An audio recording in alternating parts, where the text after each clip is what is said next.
Welcome back to another technical deep dive here in the debug zone. Today, we're tackling a big question and breaking it down with insights from other users.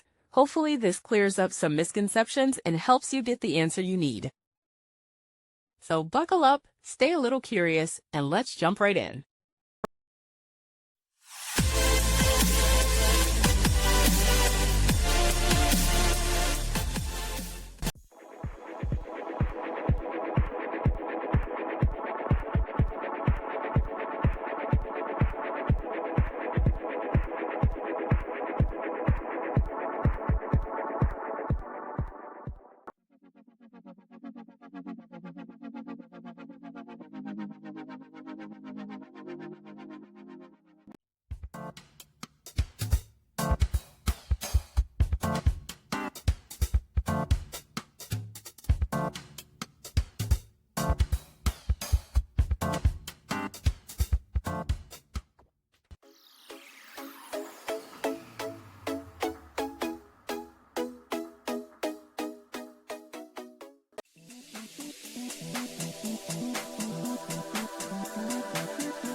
And that's a wrap.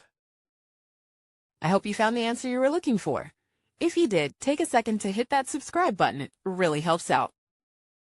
And let me know in the comments which solution worked best for you. See you next time in the debug zone.